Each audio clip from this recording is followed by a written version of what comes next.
Oh, Simone, today is going to be a crazy episode because it was one of these rabbit holes where I started going down it and I'm like, this can't possibly be that lefty fascist in Germany right now. They are. It's scary. So she doesn't know what's going to come of this episode, by the way. So I'm excited to drop this for you. So this came downstream from a tweet, and tweets like this have been going around the right a bit recently. Unreal. The German left-wing government coalition has collapsed and snap elections have been called. The right-wing Alternative for Germany party is soaring in the polls and in second place. Now over 100 lawmakers are supporting a motion to ban the party. Wait, even though it's doing well? Yes, it would be like if the second largest party in the United States, the Democrats right now, the Republicans voted to ban them. Okay, keep going. Which, by the way, for people who don't know, is what Hitler did when he came to power. Is he made he banned all the other parties that weren't the Nazi party. It's springtime for Hitler. I love it how leftists have like this Nazi blindness where they cannot see anything that they do that is Nazi-like, and yet they'll see Nazi-like things and all any little thing a right person does. They'll see, I've invented a time machine to bring back the people who defeated Nazism. We brought you to the future because Nazism is on the rise in the US, and our president is sympathetic to them. What? This fella's disgusting. Right? This boyfriend thinks A man who cuts his dongle off is a woman? Sounds more like a commie to me, but hey, same difference. I'll kill either one. that's not what's bad about him. Yeah, none of this sounds like Nazism to me. Well, how about this? He wants people to pay for their own birth control. Oh no! Yeah, birth control is legal? The guys who defeated Nazism are such Nazis. You know, I don't like you pinkos going around telling people you're fighting Nazis. We need to say you're on our side so we can convince the greater whole of society to accept violence against dissidents who stand in the way of the social order we seek to establish. And how exactly are they the Nazis? and you know why? The reason is they're like, well, I was told that this wasn't like Nazis weren't actually socialists. And I'm like, no, they actually were like super socialist. Yeah. And they're like, but I was told in university. I'm like, of course Wasn't you it the were told National Socialist Party? Isn't that Yes, what it's like, of course you were told in university that you're not like a Nazi because those professors are super lefty. What did your conservative professors tell you? I don't know. I don't have any. All right, so let's go into how dystopian it is in Germany right now because I think it's a portent of where we could go in the United States. And what I will say of that initial tweet is every single fact in it is true, except that the move isn't a new move. It's actually a continuation of a move that has been happening for a while. And two, while it is the second largest party in the country, Germany has tons of different parties. So it's not like as big as like the Democrats or something. Oh, it's not a two-party system. Yeah, it's not a two-party system. And three, it wouldn't come quickly. It would take like a year from now, even if everything's going well, even if everything goes right for them. For the for it ban to take be effect. complete. But other than that, everything is true. Oh, and four, even though it's got over 100 elected officials interested in it, like elected to the Supreme whatever German court thing, that's not enough to get it passed. And we'll go into the numbers and everything like that. But it is crazy that this is happening at all. And just to give you an idea of, so you can be like, oh, it's not a two-party system. How bad could this be? About a third of the people who live in East Germany support this party. Oh dear. Okay, so especially East Germany, big on conservatism. Yeah. And what's the party's core stance? All right. This conservative party that's being banned. Yeah. What do they The stand core for? thing it's known for and that it is hated for is being anti-totally porous borders. Oh, I just figured. I was like, okay, that's probably going to be the anti-immigration party because if it's getting a groundswell of attention, that's got to be what's driving it. Yeah, so if you want to consider how crazy it is that a third of the people in East Germany support this party, consider that 28.7% of the German population has a migrant background. So around 30% of the country has a migrant background. So that means about half of ethnic Germans support this party in East Germany.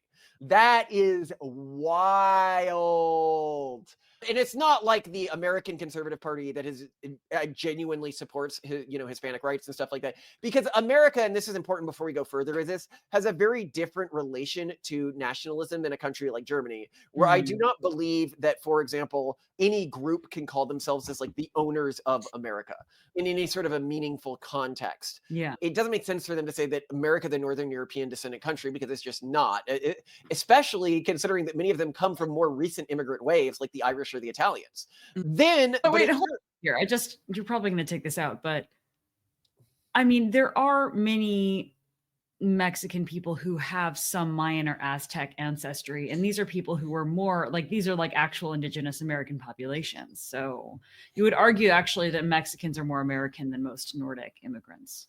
Yeah, you could make that argument. But with German nationals, it's actually their country. It's actually like Germany. And then there's the second thing, which makes it easy for me to be pro-pluralist, and I don't think I'd be nearly as pluralist if I lived in Europe, is that our immigrants are pretty fucking awesome in America.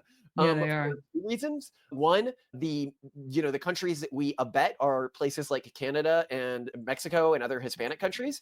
And there just isn't a correlation between a Mexican immigrant and a Middle Eastern immigrant in Europe. Now, let me explain what I mean by that. The US gets a lot of Middle Eastern immigrants, but they're typically pretty high quality Middle Eastern immigrants because it's difficult to get to the US, and you will get better social services from countries that are easier for you to immigrate to.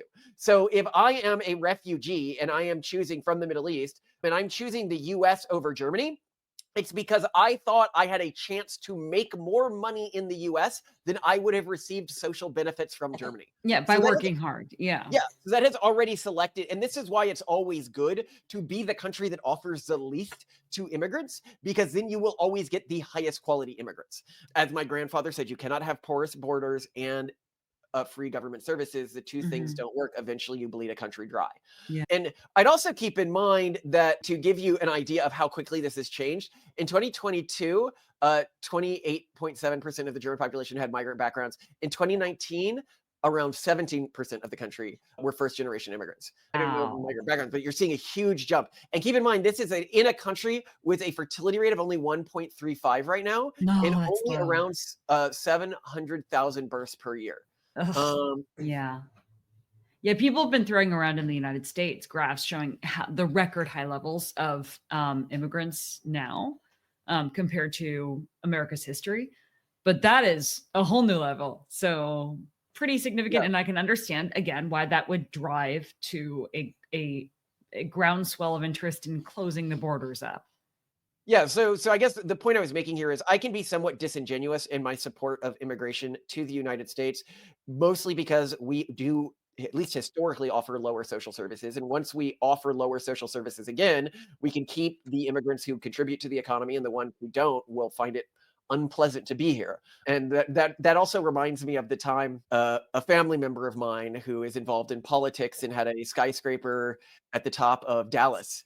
And always been sort of my family's policy on immigrants and other economically unproductive individuals. And he took you to the window and he goes, because Simone was from San Francisco. He's like, what do you see down there? And I'm like, a nice park. Like, it's great. He's like, what do you don't see? And I'm like, I don't know what. And he's basically like, you don't see any homeless people down there because we don't. And you consider parks in San Francisco versus the park that you were looking at. It's not, they're not even parks anymore. It's just, look at this homeless encampment. Just observe our population of homeless people. Yeah. Whereas, especially back then, last time I visited Dallas, there were a few more homeless people. Well, it's becoming more wokey. Yeah. But still at that time, it was weird. It was sparkling. There was not nary a homeless person to be found. And he pointed out that it was because there was no support. They weren't fueling a homeless community, essentially, in the same way that San Francisco really abundantly does. All right, hit it. Let's hope to crash this works. California love.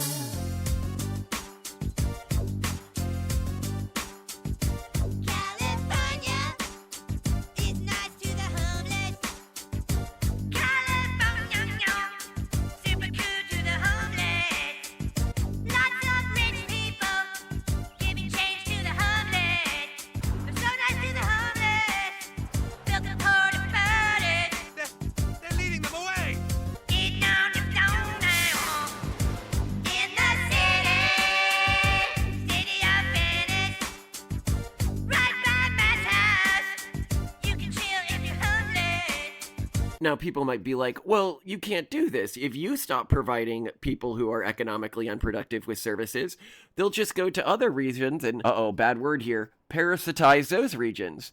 And I'll say, fine, they can go to other regions and parasitize those regions that are willing to enable this kind of behavior. And they're like, oh, but that's so horrible. You're just shunting your problem to somebody else. And it's like, no, I'm not shunting my problem to somebody else. If they didn't enable this lifestyle, people wouldn't live like this. You increase the portion of people living like this. You are actively hurting people by enabling this lifestyle and cultures to begin to form, in some cases, even intergenerationally, around living off of the state. That is my hypothesis, at least, and I think it's borne out in a lot of the data. And I think people can be like, no, giving people money is always good for them. And I think we saw from the UBI study this is not true. When people were given $1,000 per month over the course of 3 years, they ended up $30,000 less wealthy than the people who weren't. They spent no more time with their kids. They didn't spend particularly extra money on education. People are who you allow them to be. And when you make their lives easier, you make them worse often.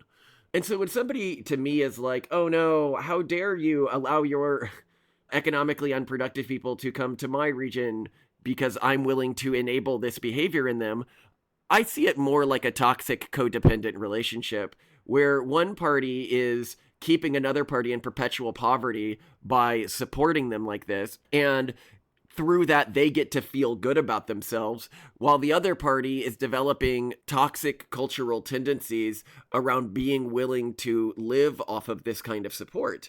And so while both groups are at the end of the day hurting each other, I actually think that the group that is using the intergenerational poverty of another group that they have created through things like cash handouts, through things like affirmative action, is using that to feel good about themselves. I think they are by far the worst moral party.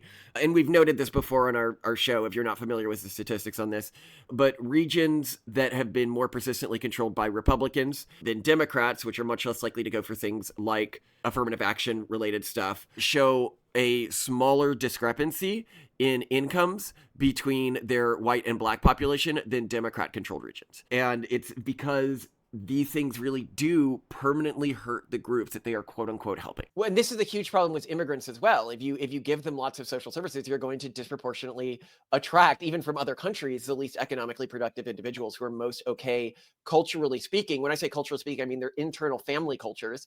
And if you're like, how dare you say that well, if it's not, because you can look at this in the statistics, a family that lives on welfare is dramatically more likely to have children who live on welfare. And so if it's not an internal family culture that's causing that, it's genetics, which is a much more dangerous. I don't know. I feel to a great extent that people take on the careers or resource allocation strategies of those around them. So if you grow up understanding that the world is navigated through social services, you're the going way those to... around you work. I mean, so keep in mind in 2023, Germany spent around 30 billion euros on its refugee population.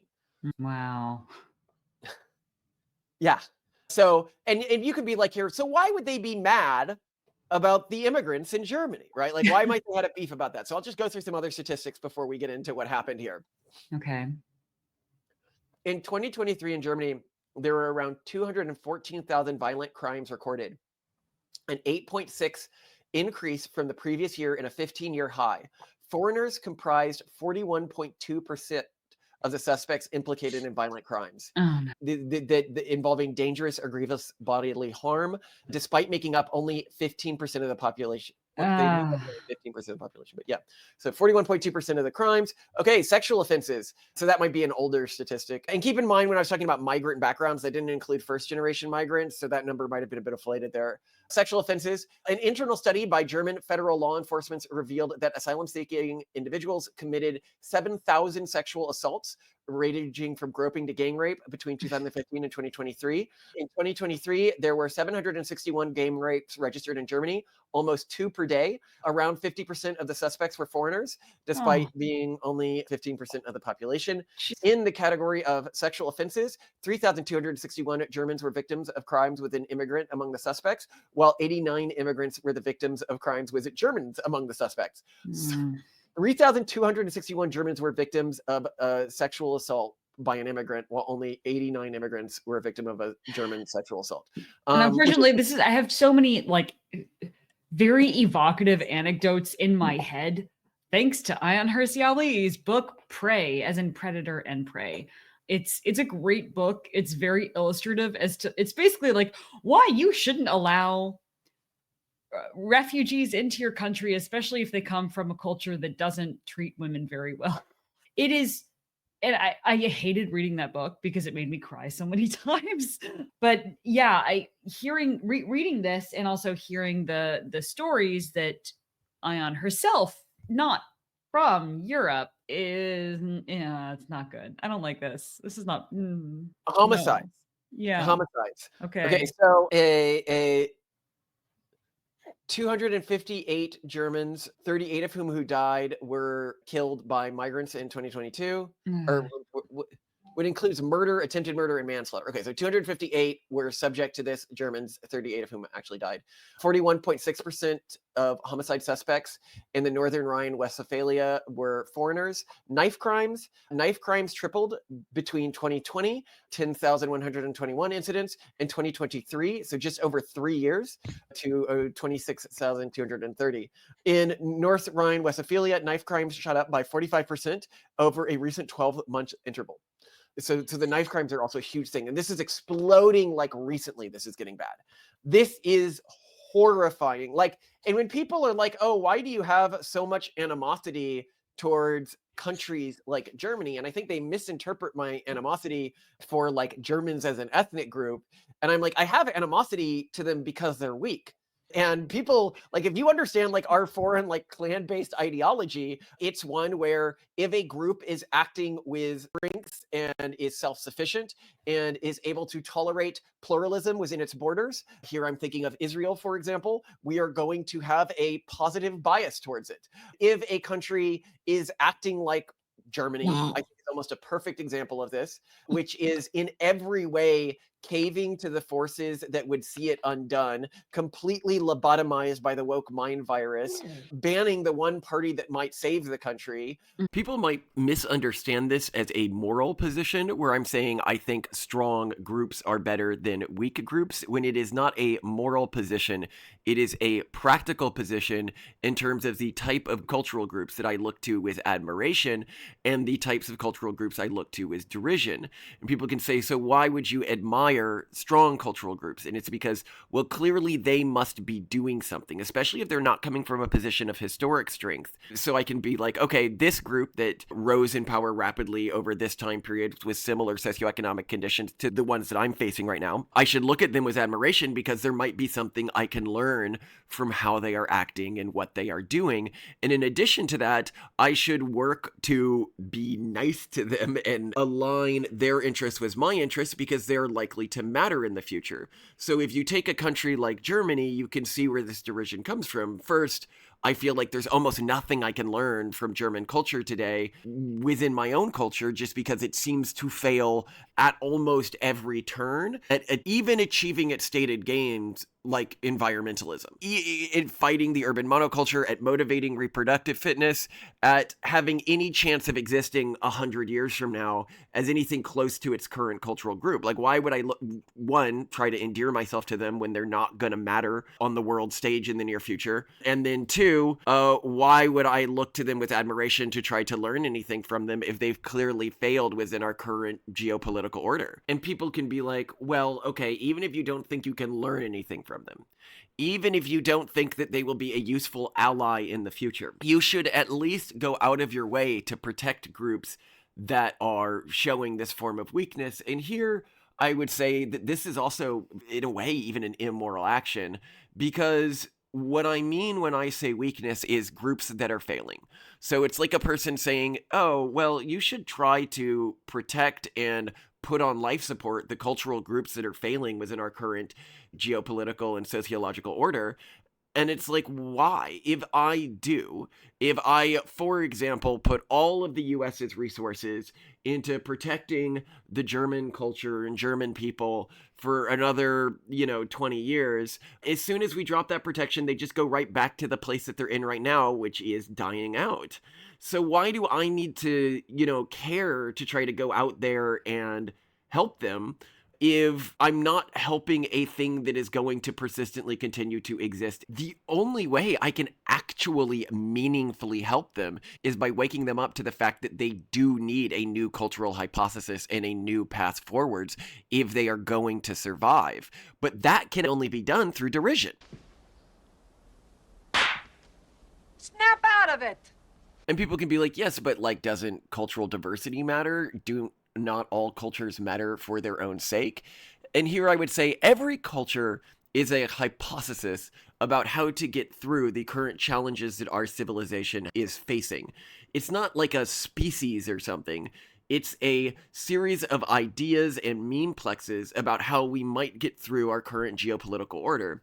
If one of them is not working, it is the wrong answer. I am for diversity of correct answers. This also might explain something that I think is confusing to some people about our world perspective, which is they may see us, because we are willing to see different groups of people as fundamentally different from each other and different cultures as being fundamentally different from each other, as therefore aligning ourselves with individuals who may have more sort of traditional anti-Semitic, Nazi sympathizer type beliefs. And then they see us show more scorn towards those individuals than almost anyone else. And they can say, why do you act that way? And it's because we have a great deal of disrespect for any cultural group that demeans or otherwise tries to take down a cultural group that is being more academically, technologically, and economically productive than themselves. When a group is doing better than yours along most metrics, it's important that you recognize that and you have the humility to admit that so you can look to learn from that, not attempt to tear them down.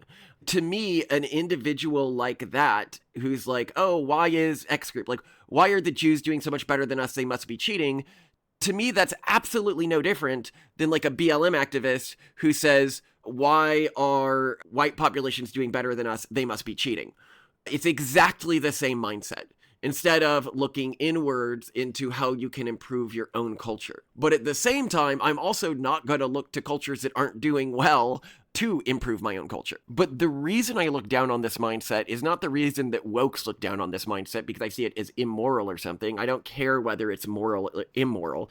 It leads to weakness. It leads to a blindness of your own cultural failings and an inability to recognize when other people may have figured out something or may be doing something that you are not doing, and therefore an unwillingness to attempt to improve your own culture, and often a fetishization and cargo cult-like relationship with an idealized past iteration of your culture, which ironically is a large part of why the Nazis failed. So I think people can make a mistake and assume that when I speak with derision about influencers who harbor anti-Semitic ideas, that I am doing this to try to appeal to lefties or try to appeal to the urban monoculture, when in reality, the derision I hold for them is the exact same derision I hold for the types of racists who get into things like the BLM movement. And in a way, it's a higher form of derision than I would even have of something like German culture more broadly right now, because at least German culture has the capacity to improve itself.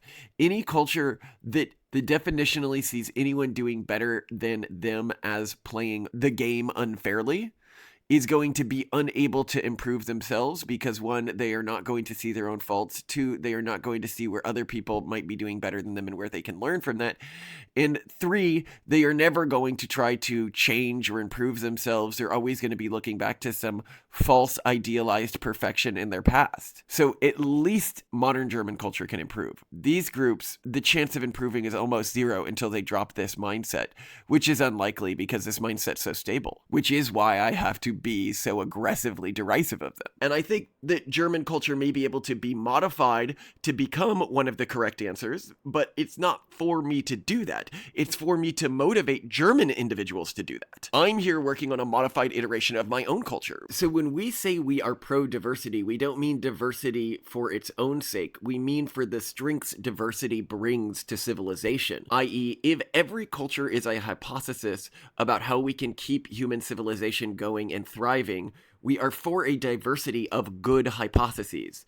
We are actively antagonistic towards failed hypotheses, especially if those failed hypotheses are on life support or suppressing potentially good hypotheses. So in the sake of wider German society right now, the urban monoculture transformed iteration of German culture might be suppressing potentially thriving smaller iterations of other types of German culture. And to a German individual who might hear all of this and see this as insulting, I would actually take it as the exact opposite. Because if you are a German individual and you care about German culture or identity, you want people like me out there calling out just how bad things have gotten so that you can more clearly identify just how much the mainstream of German society has failed and the degree to which you need to turn the car for Germany to survive. A person yelling at you saying, hey, that's not working, that's not working, that's not working. Well, if you're in the car that's driving to the cliff, that person is doing you a favor. Because if you can't convince the other people in that car to turn before you get to the cliff, it doesn't matter that the person insulted you by saying that's not working. You're flying off that cliff. It would be great if there was any way that any last ditch chance of the country saving itself, but things are looking bleak right now. However, you might actually feel more optimistic by the end of this video than you feel right now, Simone. Really? I hope so, because, oh man. And when I talk about weakness, so people understand what I mean, like a sickly country or a sickly region, because I often speak disparagingly about many European countries. In 2000s, so in the early 2000s, Simone, the EU and the United States had around the same GDP. Today, the US GDP is 80% larger than the EU's, almost double the size. That is how sickly it is. Ooh. It is in the process of dying. So now let's go over this story here. Okay. National polling. The AfD, this is the Conservative Party in Germany, and they'll say, oh, it's a far-right party. We'll get to their stuff, and you'll be like, that doesn't sound far-right at all. That actually sounds like more moderate than our Republican Party. And you're like, yes, it is more moderate. More moderate than even the new right faction of our, even more moderate than you and I. Really? Wow. Yes. The AfD is currently polling as the second largest party in Germany with 18% of support, surpassing the Chancellor Olaf's Social Democrat Party, SPD. If federal elections were held now, the AfD could potentially become the second largest faction in the Bundestag. Recent electoral success. The AfD won its first state election in Thurnberg, capturing approximately 32 to 33% of the votes. In Saxony, AfD closely trailed the CUD, with both parties receiving 30 to 31% of the votes. The party finished second in European parliamentary elections held in June. In the 2024 European parliamentary elections, 16% of 16 to 24-year-olds voted for the AfD, tripling its share of the vote in that demographic compared to 2019. And what you'll see is the AfD is a party of the young. That's who's moving to it. That's who's voting for it. And people who are invested in the future, not right? Not just social signaling, actually trying to figure out real solutions. Well, they're not going to have to live in the country. They're going to have to raise kids in that country and grow old in that country. I mean, theoretically. It used to be that the majority of young voters in Germany made their vote solely on the decision of environmentalism. And that's like, and that's been the core thing they switched. And now they care about peace within Europe and German prosperity, but it used to be just about environmentalism. And I think that they screwed that by shutting down all the Green Party of Germany, shutting down their nuclear plants so they could become reliant on Russian oil. It's like, come on, we know who you're really serving. Come on, guys. We know who's funding you, Greta Thunberg. State elections. In the Bundesrat state election, almost 1/3 of young people voted for the AfD. In Thurinbergia, again, I'm mispronouncing all these, more than 1/3 of young people, almost 40% of the 18 to 29-year-olds voted for the AfD. 40%. And social media influence. AfD has been particularly successful on platforms like TikTok, where their parliamentary faction has 414,000 followers. Their videos receive over 50,000 total views with posts amassing hundreds or even thousands or even millions of views. Shift in priorities, and this is where they talk about where they used to care about climate change 5 years ago, and now they say peace in Europe is their primary priority, which is why the AfD, one of the things that they push for is Germany to stop funding Ukraine in the war. So again, obviously, like lefties are going to hate that. So their stances are they're anti-immigration, they are anti-EU and Eurosceptic. They were founded to protest the euro as the EU's sole currency, and they reject bailouts of EU member countries. This is reasonable. That's super reasonable. They advocate for disengagement with the European Union. The European Union is a horrifying thing that it exists. It's a massive bureaucracy that has Well, it's not caused just a nothing bureaucracy, but it's not an problems. elected body. It's a technocratic body of oligarchs. Well, and it has not been good for Europe. It has not been good for business. It has not been good for innovation. It has not been good for growth.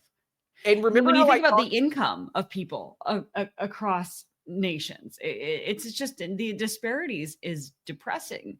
I think that GDP in the US and the EU, when the EU was first established, was neck and neck, like on average. And now, as I said, it was average. So in Europe, they had the same GDP as the US. Yeah, and now there's no contest. It's so sad because it was the EU that has done this. It's this regulatory morass. It's this this just unwillingness to think about innovation and change and to not let individuals and businesses do their thing. I just don't get me started.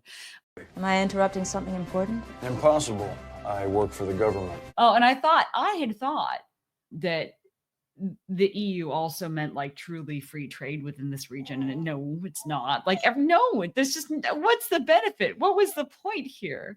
Well, the point was just so you know what like the actual point of the EU was, if you're asking that hypothetically and you're not actually aware.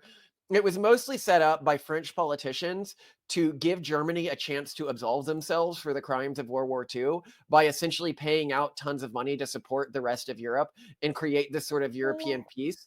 And so, yeah, Germany was the core economic producer of Europe, and the EU predominantly drew from them as a source of income.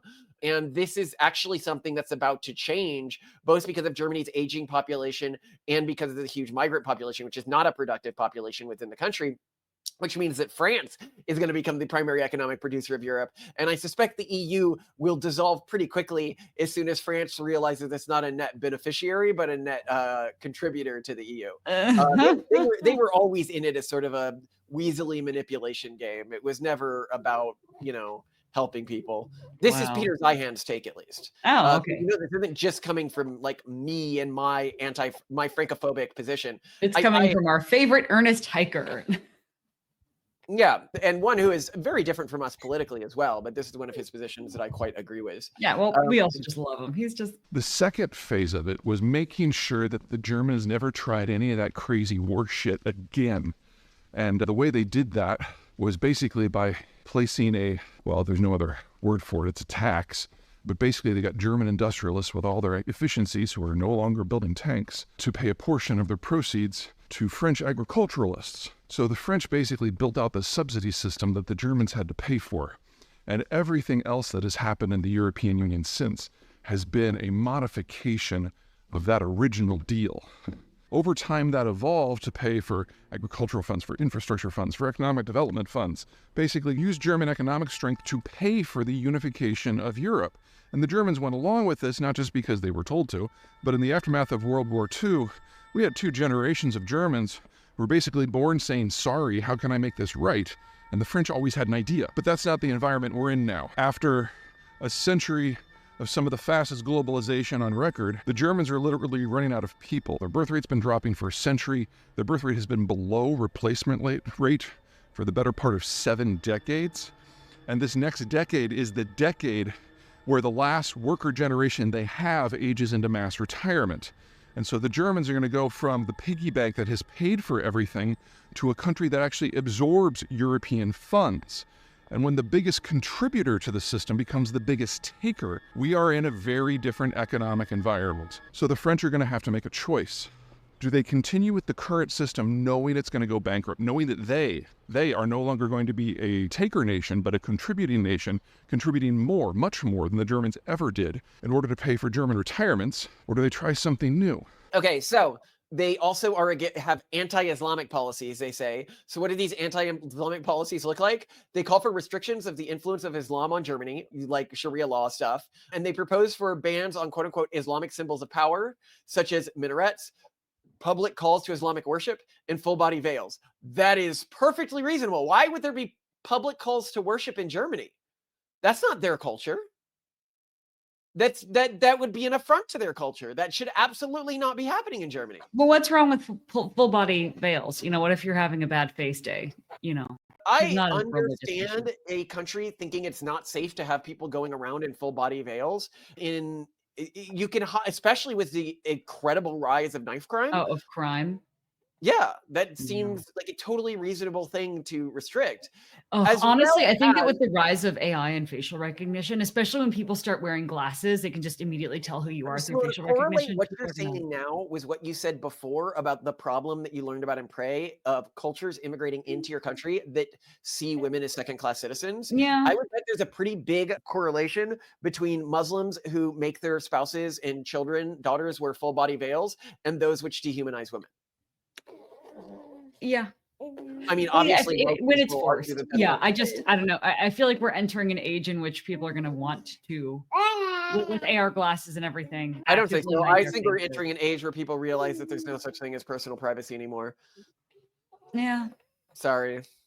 Okay, German nationalism. So they promote a quote-unquote German first ideology similar to Trump's America's first stance. Have any thoughts on that? That's considered like far-right nationalism, having an American first stance.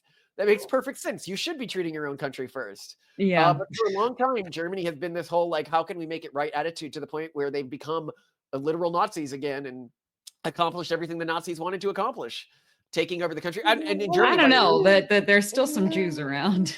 The German left is working on that. They regularly hold protests about Israel not being allowed to defend themselves. Jews? Oh, about Israel. Yeah, but not Jews in their country. Well, that's because they got rid of very, very few Jews are left in Germany. Almost none. Really? Yeah, that's what made up most of Israel's founding population is the ones in Germany were just like, I am not safe here. I don't care that you say we're safe this time. I actually want to be somewhere where we are the majority population and I can feel any degree of safety in my life. And that's why they migrated to Israel. And that's how Israel got its start, was with the German Jewish population. And now the wokes in Germany are looking to finish the job because they have created an ideology that mirrors Hitler's ideology, which says that they are being, or other groups are being victimized by Jews. And now the Jews need to be, rightfully exterminated as a result of that, which is horrifying. Yikes. All right. So they oppose the current government policies. They criticize Angela Merkel's more moderate approach, particularly on immigration, calling for significant changes in German politics. They want very big changes in German politics, which yes, okay, good. And Angela Merkel. They are also seen as the party of law and order. They want more like legal reform and like actually enforcing. Yeah, that makes sense. And they have some degree of skepticism around climate change, or at least the prioritization of climate change within Germany, which I can understand. When the people because they're not when they say that they're prioritizing climate change, they're not actually prioritizing climate change. So screw that. And so how seriously could they be taking climate change if they're shutting down nuclear reactors? Yeah, and I mean, like clearly climate change doesn't mean what they think it means. Like, I do not think that word means what you think it means, kind of thing. And if you want to see how bad it is, I'll put on screen a graph here of where they could be if they had gone France's path and actually put up the nuclear reactors and gone to carbon neutral, which is around where France is, because they kept their nuclear reactors, while Germany didn't just not build them, it deactivated them. Oh, Germany. Oh, Germany. Germany is having trouble. All right. So the motion to ban the ADF. More than 100 German lawmakers have initiated the process. Specifically, 113 members of the Bundestag, the lower house of parliament, have signed an application to ban the ADF. A majority of parliamentarians would need to support a ban for it to be considered by the court, and there are 734 members. You can see it's not close to that, as well as the fact that of the people who have backed the proposal so far, few of the members are leading political parties. Even if it was passed, the application would have to go to the president's the German parliament's I don't know what this is. The lawmakers, look, these are all nonsense words. German isn't a real language. There's only one real language. You know this. I know this. Sorry. I love it so much when you put your words in other people's languages and in our own. But yes, come on. It's not a real country. It's not a real language. There's No, only it's one the real best country. language. I will spend the day getting to know London's history. History began on July 4th, 1776. Everything before that was a mistake. It's a great country. I have German heritage. Your children have German heritage. I love Germany. I love the bread. I love the word for everything in German. I dated a German girl for a long time, by the way, Simone. And yeah, so you're okay with German girls. Communist she was. No, she's the one who was insulted that you liked her for her brain. And yes, that actually was the one. She broke up with me because she said I only liked her for her brains and not her body enough, apparently. She was very attractive, but it is true that I predominantly choose who I date based on their ability to have interesting conversations and show their intellectual powerhouse. And she did that. And culturally, that is what I admire in women. Like, that's what I was raised to admire. That's what my culture and my ancestors admired, was being a workhorse and being intelligent. And Simone was recently talking about this, that one of my ancestors, they had a thing where they built plowshares for the women in their family so that they could, because he had only daughters, he had 9 daughters and a wife, and people were like, well, what do you do? Like, they can't work. And he didn't want to buy animals when he could buy more land. So he fitted them with plowshares that were made for humans, which I love. And again, this isn't him treating them like second-class citizens. Some people can be like, oh, this is him dehumanizing them. He had one for himself as well. This was something that just the family did because they didn't want to waste money when more money could go to more land. Keep in mind, I mean, these days, like, people are literally strapping weights to themselves and dragging them along the ground to do strength and conditioning training. So I'm just saying, he was ahead of his time. All right. It's very funny when we think about like traditional Americanism, and I've talked about this, and I think that the shift between the new right and the old right could 100%, if you're talking about the shift between the deep South aristocratic culture and the new right clan culture, can be seen in the type of women that they idealize. With the deep South idealizing this aristocratic sort of dandy culture, idealizing very effeminate traditional women, right? It's very tomboy. It's ornamental women versus work partners.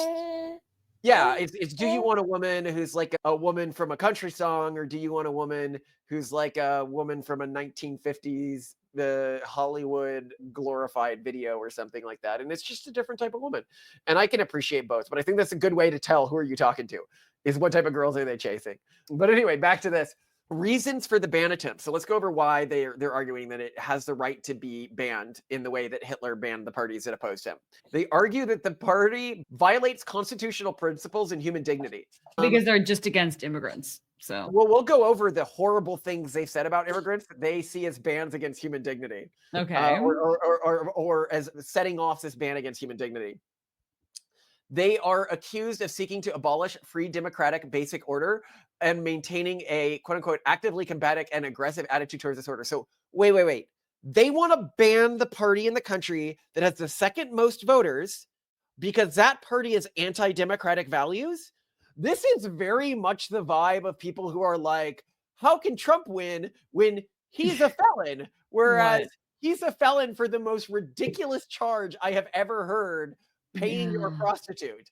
Like, it's like, you guys know that that's a trumped up charge, right? Like, that's the anti-democratic thing. Trump isn't the one hitting his opponents with spurious lawsuits. That's you. And you are showing it when you call him a felon in the same way. These guys are saying, we want to ban this party for being undemocratic, from having their voters vote count. Like, can you imagine? Can you imagine like the absolute, like, and I love this example of, it's like muggles can't see magic. It's leftists can't see when they act like totalitarian fascists. They literally will accuse an opponent of one thing while doing the exact same thing. And finally, Germany's domestic intelligence agency has classified the ADF as a potential case of extreme right-wing activities. Like, of course they have, if they're dominated by the sort of deep state slime that the rest of these people are. Like, okay, so that's what did pretty they wild.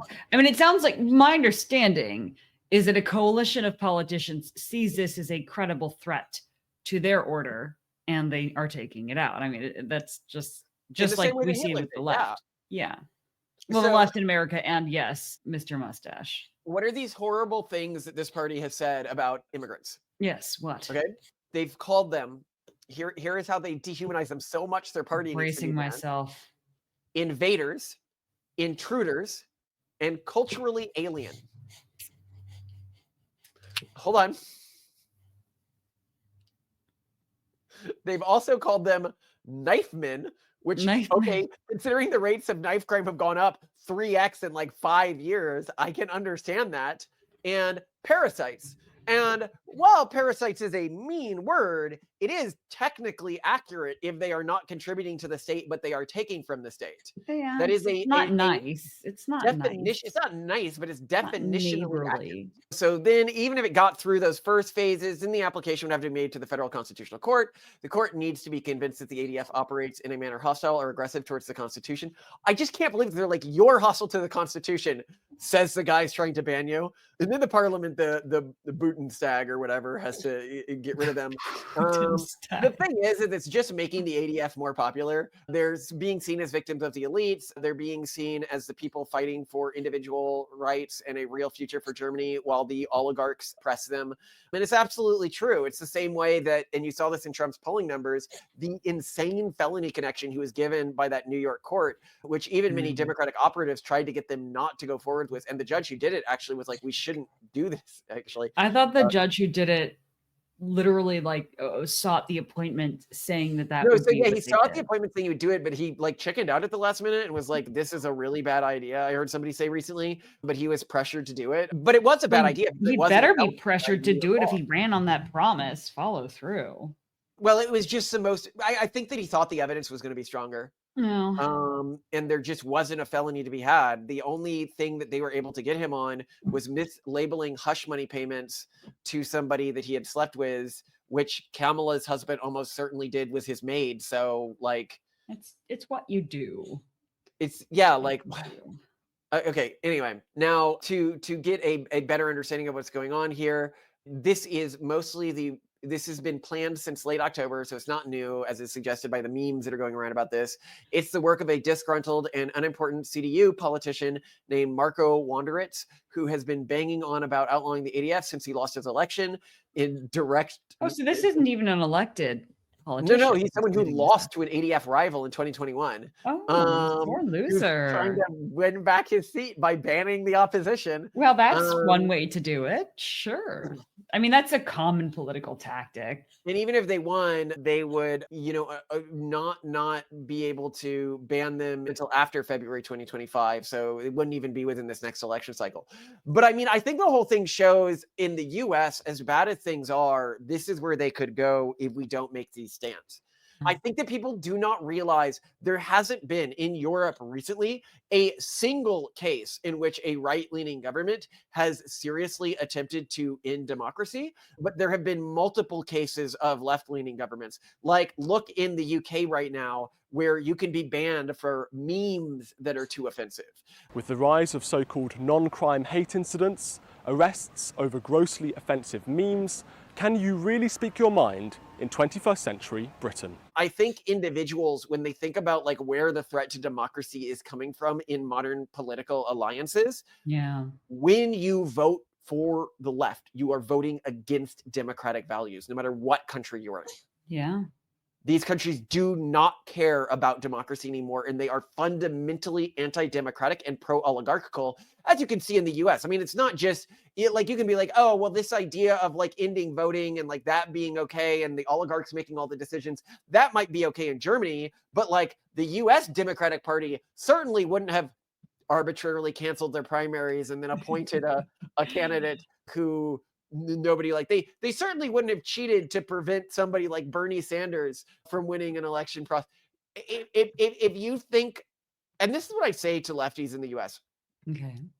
If you believe in like socialist values, genuinely, right? Even if you're like a socialist, you are better off voting Republican and becoming a part of the Republican coalition than you are being a Democrat. Yeah, because at least you can move the Overton window there. There's nothing you can do with the Democratic apparatus at this point. Yes, only the oligarchs who make decisions in the Democratic Party. And I'd point out, if you join the Republican Party, they're actually implementing socialist ideas, just sane ones that work. So look at Trump's American Academy idea that we went over in another video.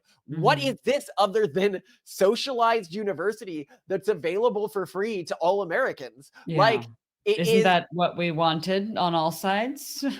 Well, not the side that was using the university system to create a class of basically. Okay, wasn't that what we performatively wanted on all sides? Yeah, it's what they performatively wanted, but now they need to re-add it, you know? And I think that this is the reality, is that whatever your economic politics are, if you are against the oligarchs, you are against the left wherever you are now. And oh my God, I love they're like, but Trump, the horrible oligarch, funded Trump so much money. So first of all, Elon wasn't even Trump's number one donor. He wasn't even Trump's number two donor. He was Trump's number three donor. And the left in our country received 3x as much money as Trump did. And who do you think that money came from? You think that was grassroots? You think Kamala received grassroots money? Oh my God, people, don't be so brainwashed sheep. But what are your thoughts? Do you think Germany can bounce back? Do you think that these guys can gain power and restore sanity to Europe and make me not dismiss Germany as a country that I'm glad is going to be extinguished?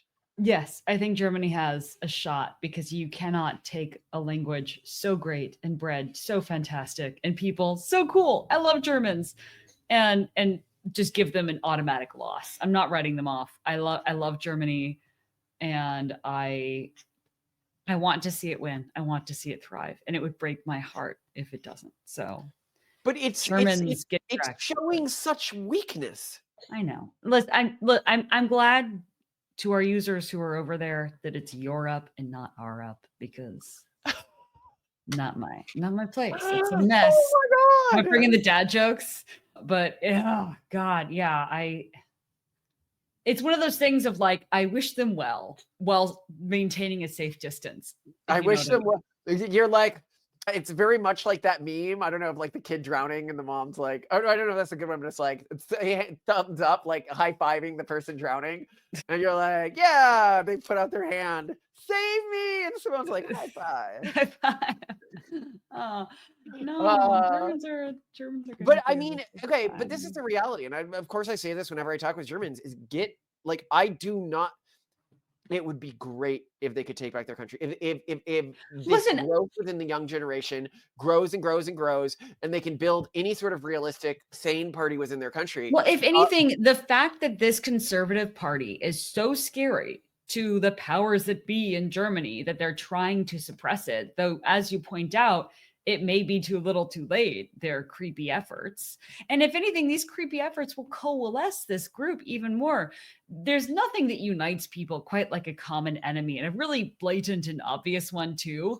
And they're really they're doing a great job at vilifying themselves with this, just being blatantly anti-democratic and adversarial toward a group that has legitimate grievances. So, I mean, this could be a great development in terms of being a turning point.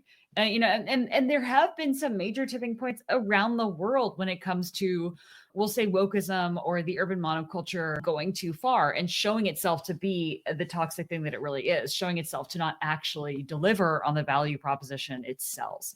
So this, I see this personally, I'm chalking it up to a promising sign, because, for example, when a fever spikes in a human body, that's a sign that it's fighting off the virus. We're seeing a fever spike. We're seeing some conflict, some antibodies, and that could be. But here's what I'm saying: as the ever realist, if I lived in Germany, and if there was somebody in Germany who I cared about or had a family in Germany, I would be doing everything I could to migrate to the United States.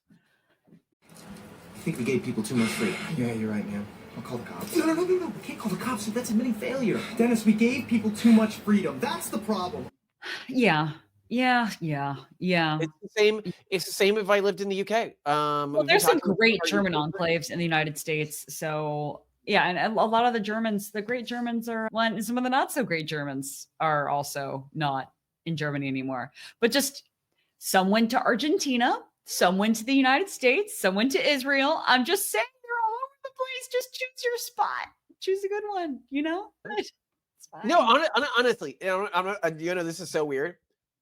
I think a German, if they wanted to maintain their culture, would be better off moving to Israel than staying in Germany. Or the United States. Again, No, or the I United think States. US over Israel, but I'm just saying if I had to choose between Yeah. migrating to Israel or staying in Germany, I'd migrate to Israel.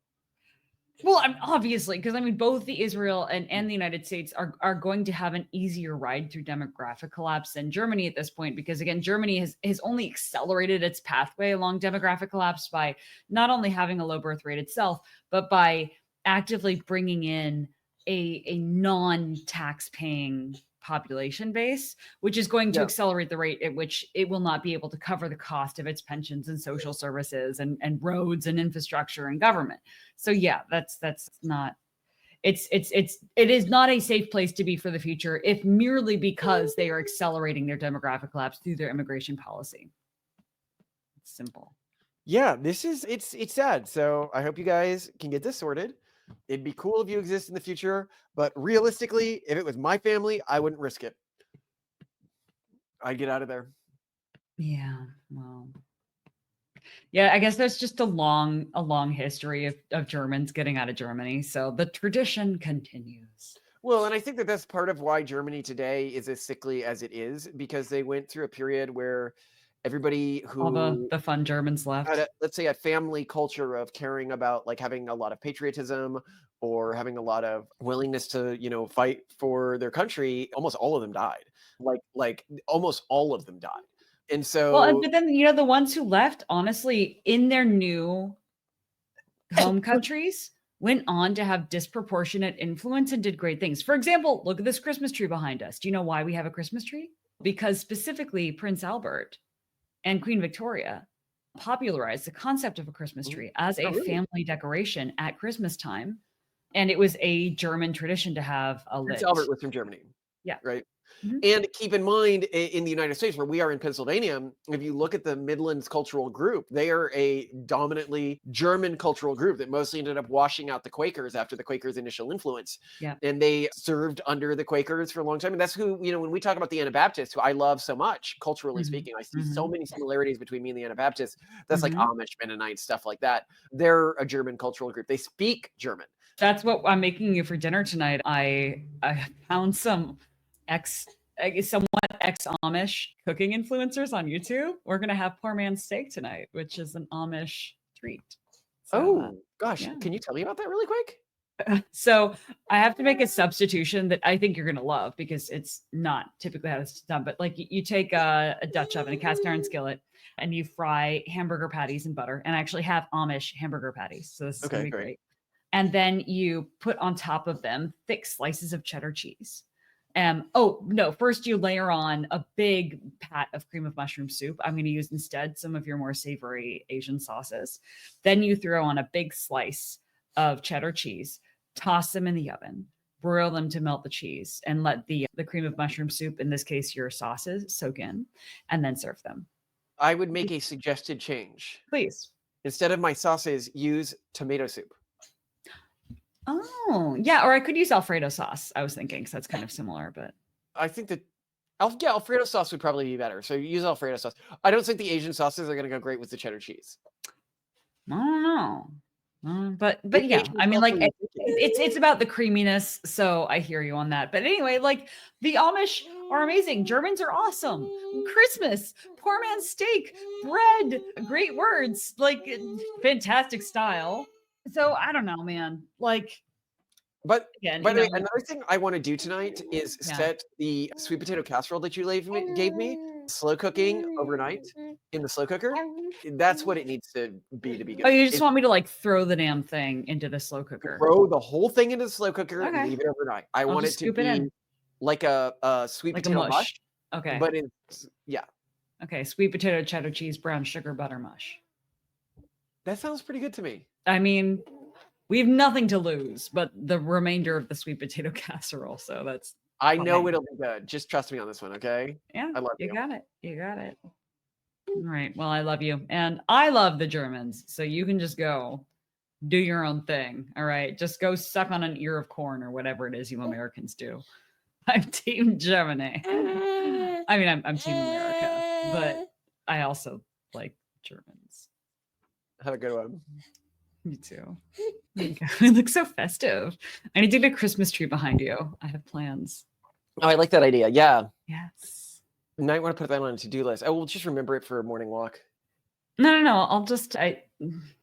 It's at some point. It's something that you won't forget.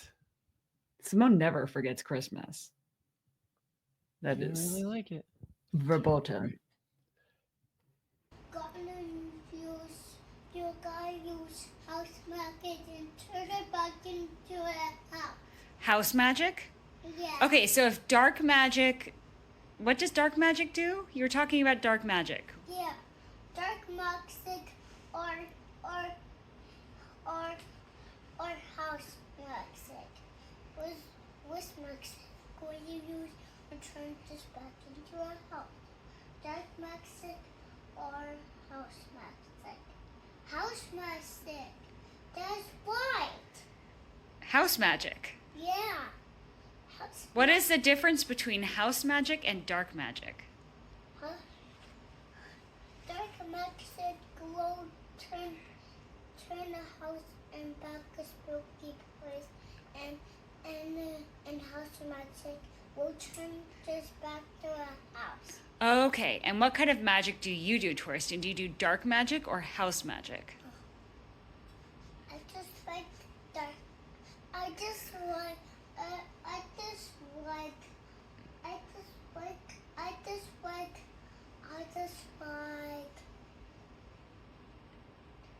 house magic. Yeah, because dark magic is a little bit evil, right, Torsten? Yeah. Kind of bad. Bad guys do dark magic, right, Torsten? Yeah. And you do house magic. Yeah.